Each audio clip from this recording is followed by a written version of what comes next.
சிம்மம், தனுசு இதுவுமே வந்துட்டு நெருப்பை தத்துவமாக கொண்ட ராசிங்கிறதுனால இவங்க ரெண்டு பேரையும் நீங்கள் இந்த ராசிக்காரங்களை கல்யாணம் பண்ணிங்கன்னா செமையாக இருக்கும். ஏன்னா நீங்கள் வேகமாக ஓடுவீங்க இல்லையா, அவங்களும் உங்கள் கூட வேகமாக வந்துடுவாங்க. இதனால் இவங்க ரெண்டு பேரும் வந்து இந்த ராசி ரெண்டும் அதே மாதிரி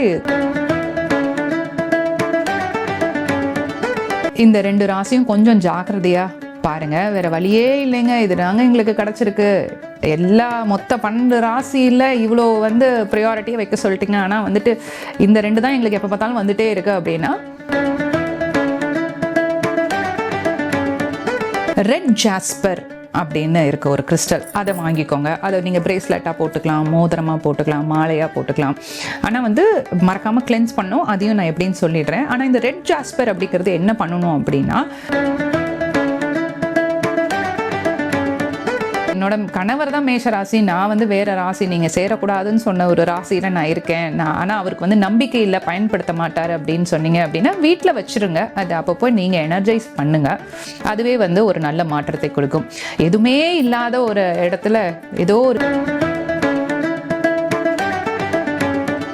கோவிலுக்கு போனால் உங்களுக்கு என்ன எப்படி உங்களுக்கு ஒரு எனர்ஜி ஃபீல் ஆகும் இல்லையா, அது மாதிரி தான் பிள்ளையார் கோவிலுக்கு போனால் ஒரு எனர்ஜி, முருகன் கோவிலுக்கு போனால் ஒரு எனர்ஜி, சர்ச்சுக்கு போனால் ஒரு எனர்ஜி, இந்த மாதிரி தான். அவ்வளோதான். அது வந்து ஒரு கிறிஸ்டல், அது உங்களோட லைஃப்பில் ஒரு பார்ட். அது வந்து டெய்லியும் எடுத்து தொட்டு அதோட எனர்ஜியை ரிசீவ் பண்ணிக்கோங்க.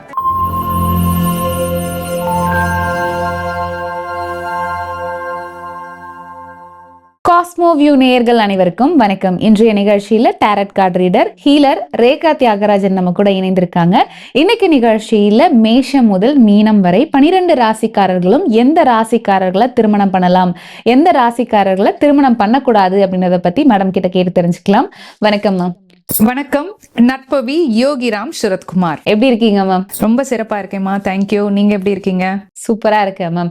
ஸோ இன்னைக்கு நிகழ்ச்சியில 12 ராசிக்காரர்கள், மேஷம் முதல் மீனம் வரை இருக்கக்கூடிய 12 ராசிக்காரர்கள் எந்த ராசிக்காரர்களை திருமணம் பண்ணும்போது அவங்க வாழ்க்கை சிறப்பா இருக்கும், எந்த ராசிக்காரர்களை அவங்க திருமணம் பண்ணக்கூடாது, ஒருவேளை அவங்களுடைய திருமண வாழ்க்கையில பிரச்சனை இருக்கு அப்படின்னா ஸ்பிரிச்சுவல் ரெமடியா அதுக்கு நம்ம என்ன பண்ணலாம் அப்படிங்கிறத இன்னைக்கு நிகழ்ச்சியில பார்க்கலாம்.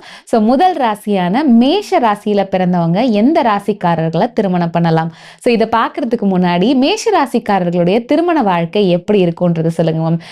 குறிப்பா வந்து ஒரு சில விஷயங்கள், ஆண்களுக்கு இந்த மாதிரி கேரக்டர்ல இருப்பாங்க, பெண்கள் வந்து இந்த மாதிரி கேரக்டர்ல இருப்பாங்க. ஸோ அதை பத்தி ஒரு விளக்கம்.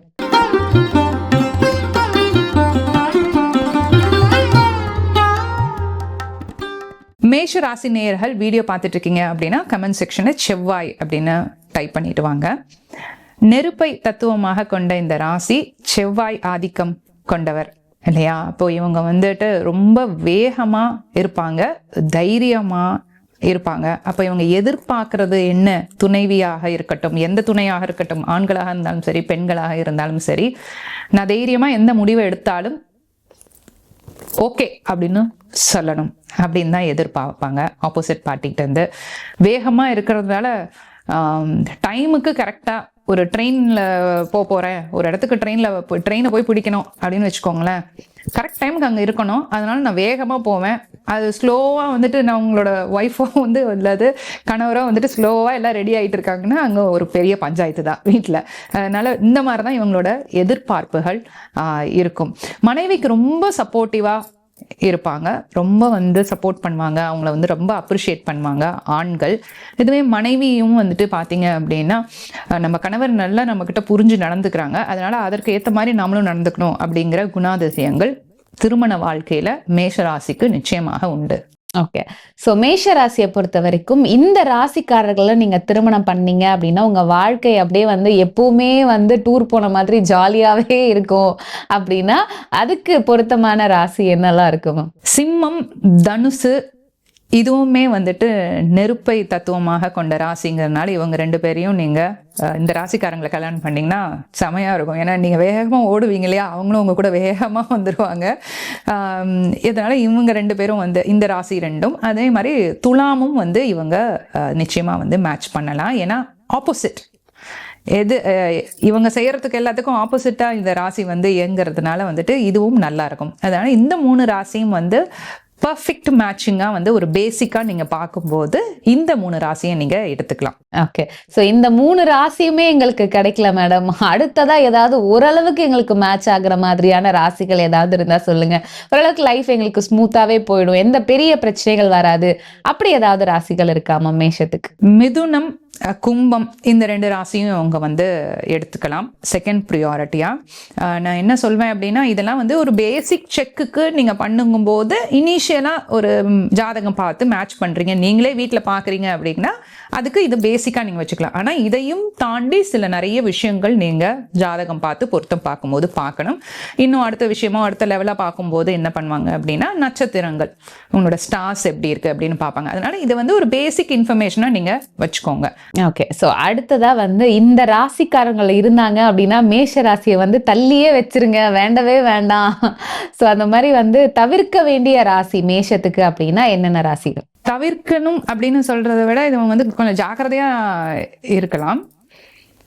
கடகம், மகரம் இந்த 2 ராசியும் கொஞ்சம் ஜாக்கிரதையா பாருங்க. வேற வழியே இல்லைங்க, இது நாங்க எங்களுக்கு கிடைச்சிருக்கு. எல்லா மொத்த 12 ராசியில் இவ்வளோ வந்து ப்ரையாரிட்டியை வைக்க சொல்லிட்டீங்க, ஆனால் வந்துட்டு இந்த 2 தான் எங்களுக்கு எப்போ பார்த்தாலும் வந்துட்டே இருக்கு அப்படின்னா நட்சத்திர பொருத்தமும் பாருங்க, அதெல்லாம் சரியா இருக்கணும். காதல் வாழ்க்கையில வரீங்க, காதல் வாழ்க்கையில இருக்கீங்க, உங்க பார்ட்னருக்கு இந்த ராசி இருக்கு அப்படின்னா கொஞ்சம் பாருங்க இது எப்படி இருக்கு, எப்படி செட் ஆகுமா அப்படின்லாம் பாருங்க. உங்களோட பிஸ்னஸ் செஞ்சுட்டு இருக்கீங்க, உங்க பிஸ்னஸ் பார்ட்னர், உங்களோட வேலையில இருக்கவங்க உங்களுக்கு ஏதாவது பிரச்சனை கொடுத்துட்டு இருக்காங்கன்னா அவங்க என்ன ராசி அப்படின்னு கொஞ்சம் லைட்டா கேட்டு தெரிஞ்சுக்கோங்க.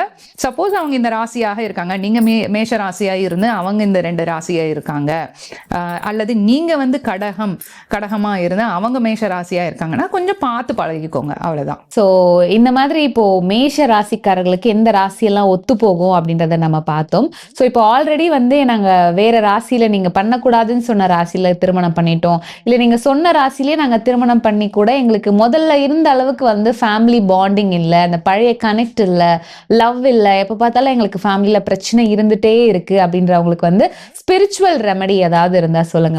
நிச்சயமா சொல்லலாம். யூஸ்வலா நான் மேனிஃபெஸ்டேஷன் தான் நிறைய சொல்லுவேன், ஆனா இப்போ நம்ம கிறிஸ்டல் நான் உங்களுக்கு சொல்றேன்.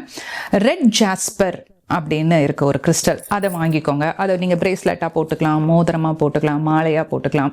ஆனால் வந்து மறக்காமல் கிளென்ஸ் பண்ணணும், அதையும் நான் எப்படின்னு சொல்லிடுறேன். ஆனால் இந்த ரெட் ஜாஸ்பர் அப்படிங்கிறது என்ன பண்ணணும் அப்படின்னா, ஹை எனர்ஜி, கிரவுண்டிங் எனர்ஜி அப்படின்னு சொல்லுவாங்க. அதாவது நிலையான ஒரு எனர்ஜி உங்களுக்கு இருக்கணும். நிலையா வந்துட்டு சத்தம் போடாம, ஈகோ கிரியேட் பண்ணாம, ஃபேமிலி லைஃப்ல எப்போ பார்த்தாலும் ஒரு ஈகோ பிரச்சனை இவங்களுக்கு இருக்கு, மேஷராசி நேயர்களுக்கு இருக்கு அப்படின்னா இந்த ரெட் ஜாஸ்பர் கிறிஸ்டல் நீங்க பயன்படுத்த ஆரம்பிக்கும் போது நேர்கோட்டில் உங்களோட எல்லா எனர்ஜியும் அலைன் ஆக ஆரம்பிக்கும். ஸோ கிளென்சிங் மெத்தட் வந்து ரொம்பவே வந்து ஒரு சிம்பிளான விஷயம். சால்ட் வாட்டர், தண்ணியில் உப்பு போட்டு அதில் இந்த கிறிஸ்டலை போட்டு வச்சுருங்க, அடுத்த நாள் பயன்படுத்திக்கோங்க. இது மாதிரி டெய்லியுமே செய்யலாம், அல்லது வாரத்துக்கு ஒரு முறை செய்யுங்க. மற்ற கிறிஸ்டலோட சேர்த்து போட வேண்டாம், தனியாக வச்சு செய்கிறது நல்லது. ஹேண்ட்பேக்கில் வச்சுக்கலாம், அல்லது மெடிடேஷன் டைமில் நீங்கள் பயன்படுத்தலாம். இப்போ நீங்கள் சொல்லக்கூடிய இந்த ஸ்டோன்ஸ் வந்து கணவன் மனைவி 2 பேருமே போடணுமா, இல்லை யாராவது ஒருத்தவங்க போட்டாலே அவங்களுடைய பிரச்சனைகளுக்கு அது ஒரு தீர்வு அமையுமாமா? மேஷ ராசியா நீங்கள் இருந்தீங்கன்னா நீங்கள் போட்டுக்கிட்டீங்கன்னா நல்லது, ரொம்பவே வந்து சிறப்பு. இல்லை என்னோட கணவர் தான் மேஷ ராசி, நான் வந்து வேற ராசி, நீங்கள் சேரக்கூடாதுன்னு சொன்ன ஒரு ராசியில் நான் இருக்கேன், ஆனால் அவருக்கு வந்து நம்பிக்கை இல்லை, பயன்படுத்த மாட்டார் அப்படின்னு சொன்னீங்க அப்படின்னா வீட்டில் வச்சிருங்க. அது அப்பப்போ நீங்க எனர்ஜைஸ் பண்ணுங்க, அதுவே வந்து ஒரு நல்ல மாற்றத்தை கொடுக்கும். எதுவுமே இல்லாத ஒரு இடத்துல ஏதோ ஒரு சின்ன மாற்றம் வந்தாலும் நம்மளுக்கு நல்லதுதான் இல்லையா? ஓகே, ஸோ இப்போ நீங்க வந்து பிராஸ்லெட்ஸ் யூஸ் பண்ணலாம், இல்லை லாக்கெட்ஸ் டாலரா யூஸ் பண்ணலாம், மோதிரமா போடலாம் அப்படி நீங்க சொன்னீங்க. எங்களுக்கு இந்த மாதிரி வெளியே போட்டுக்கிறதுக்கு விருப்பம் இல்லை அப்படின்றவங்க இந்த ஸ்டோனை வேற விதமா எப்படி எல்லாம் பயன்படுத்தலாம்? இப்போ நிறைய ஃபார்ம்ல இந்த கிறிஸ்டல்ஸ்லாம் வந்துட்டு இருக்கு. இப்போ வந்து இந்த டிஃப்யூசர் மாதிரிலாம் கூட வருது இப்போலாம், சரியா? ஸோ நீங்கள் அந்த மாதிரியும் பயன்படுத்தலாம். வீட்டில் டெய்லியும் காலையில் எழுந்து நீங்கள் பார்க்குற மாதிரி ஒரு பொருளாக கூட நீங்கள் அதை வச்சுக்கலாம். நீங்கள் கையிலே தான் போட்டுக்கணும்னு இல்லை, வெளியில் போகும்போது போட்டுட்டு போகணுன்னா இல்லை, அதை எடுத்து உணர்ந்து அதை டச் பண்ணி ஒரு ஃபீல் பண்ணி அந்த எனர்ஜியை நீங்கள் ரிசீவ் பண்ணிக்கோங்க. இதை நீங்கள் வந்து எப்படி பார்க்கணுன்னா, ஒரு கோவிலுக்கு போகிறீங்க, கோவிலுக்கு போனால் உங்களுக்கு என்ன எப்படி உங்களுக்கு ஒரு எனர்ஜி ஃபீல் ஆகும் இல்லையா, அது மாதிரி தான். பிள்ளையார் கோயிலுக்கு போனால் ஒரு எனர்ஜி, முருகன் கோவிலுக்கு போனால் ஒரு எனர்ஜி, சர்ச்சுக்கு போனால் ஒரு எனர்ஜி, இது மாதிரி தான். அவ்வளோதான். அது வந்து ஒரு கிறிஸ்டல், அது உங்களோட லைஃப்பில் ஒரு பார்ட். அது வந்து டெய்லியும் எடுத்து தொட்டு அதோட எனர்ஜியை ரிசீவ் பண்ணிக்கோங்க. ஓகே. ஸோ மற்றபடி வந்து நம்மளுடைய ஆஃபீஸ் ஸ்பேஸ்லையோ இல்லாட்டி நம்மளோட ஹேண்ட்பேக்லையோ பர்ஸ்லையோ இதை வச்சுக்கலாமா மேம்? நிச்சயமா பயன்படுத்தலாம். இப்போ பாருங்க, நான் கூட வந்து பவளம் போட்டிருக்கேன். இது வந்து நம்ம இஷ்டம் தான். நம்மளுக்கு எப்படி பிடிச்சிருக்கோ, அடுத்தவர்கள் என்ன நினைக்கிறாங்கங்கிறத அந்த சிந்தனைக்கே போகாதீங்க. உங்களுக்கு அது ஒரு நல்ல விஷயம் செய்ய போகுது அப்படின்னு உங்களுக்கு தீர்க்கமாக நீங்கள் தெரிஞ்சிருச்சு, முடிவு எடுத்துட்டீங்க அப்படின்னா ப்ளீஸ் ப்ரொசீட். எதுக்காகவும் தயங்காதீங்க, வெயிட் பண்ணாதீங்க. ஸோ இன்னைக்கு நிகழ்ச்சியில மேஷ ராசியில பிறந்தவங்க எந்த ராசிக்காரர்களை திருமணம் பண்ணும்போது அவங்க வாழ்க்கை சிறப்பா இருக்கும் அப்படின்றத பத்தி சொன்னீங்க. அது மட்டும் இல்லாம அவங்க வாழ்க்கை எப்பவுமே ஹாப்பியா இருக்கணும் அப்படின்னா அதற்கு என்ன மாதிரியான ஸ்பிரிச்சுவல் ரெமெடிஸ் இருக்கும் அப்படின்றத பத்தியும் எங்களுக்காக சொன்னீங்க. ரொம்ப நன்றி மேம். மிக்க மகிழ்ச்சி. நான் உங்கள் ரேகா, த டாரட் குவீன்.